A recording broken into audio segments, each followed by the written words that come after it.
everybody, it's Regan Sample, your Longmont Realtor Sample Home Team, and today I'm with Abbi Reese, the director of Desiderata School. So thanks for taking time to talk to us, and tell us about the school. Tell us about Desiderata School. Yeah, so we're a really small private school, usually less than 20 kids in all of our groups. That's middle school and high school.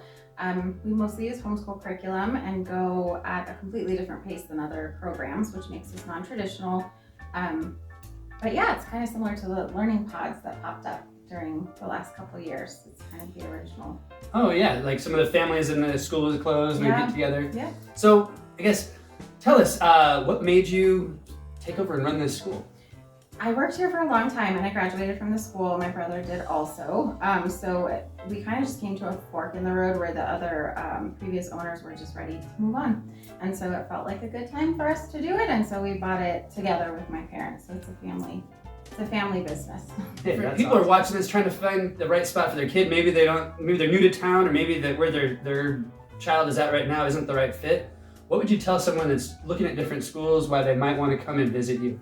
Yeah, well, so we're a lot smaller, so if your student is uncomfortable in larger classrooms, that's helpful. But I would just say to visit as many schools as possible, and the feedback you get from your student will be really valuable. They'll know where they feel comfortable and where it feels right for them to be. So I would just look at as many places as possible. Hopefully that's here, but yeah.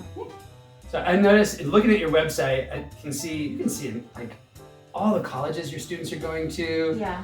And they're getting at more instruction time, and it seems like, tell me about that, how that can be an advantage. And yeah, it absolutely is an advantage. So we use homeschool curriculum mostly, but we can go off and do other units, or if we have a particular interest in something, we can spend a lot of time with that. But the instruction is really extra valuable in a small group because we have one instructor to 6 to 8 kids. So there's just a lot to benefit from that really small group, and so that's really important to us to keep our size small. Yeah, that makes sense. So what are the age ranges someone's looking around at different schools?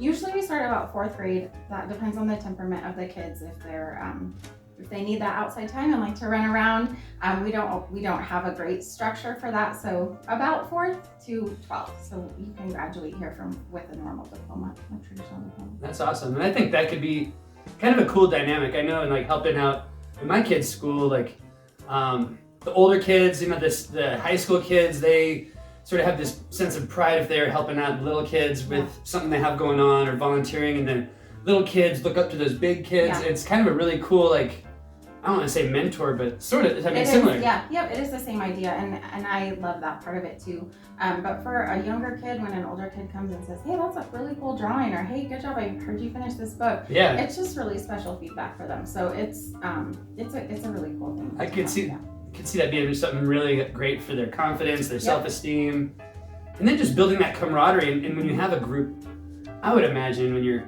20 or less, start to build not like a family, but really close bonds, and the students are comfortable to ask questions. In a larger group, they might be embarrassed to ask. Yeah, and it does feel like a family. You're right in that regard. It does. So they do get comfortable, which is a great thing. And we don't have homework, so that's not a concern of our students. But yeah, it's a really good thing. And we try to give them as many avenues to communicate with us as possible. I even tell them sometimes you can text me a question if you don't want to raise your hand, just tell me what you need so that I can help you. But it's much easier to feel comfortable in a small group, I think, for most.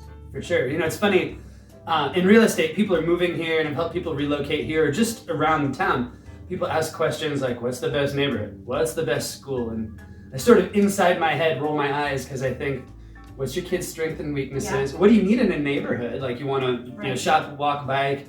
What do you need in a school? What is your kid going to have success on? Where are they challenged and like struggle and need to be like?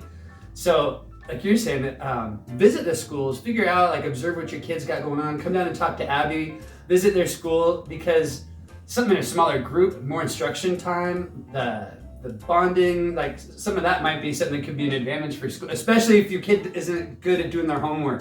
No homework. Yes, no homework. And you're right. Yeah, it's no school is perfect for every kid, but there are lots of different great schools around. So it's definitely worth your while to look around and see what is out there and what's available and how it matches up and lines up with your students' needs.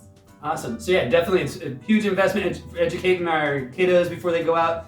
It's worth taking the time to check it out for you and for your child. What's the best way for people to come and talk to you or check out the school? Usually email. I'm better by email than phone, but they can certainly call anytime. There you go. Easy enough. Send her an email. Call at your second resort, but she'll be on the email. And come down and meet Abby, and you'll have a great conversation and learn more about Desiderata School. So, Thank you. Yeah, you bet.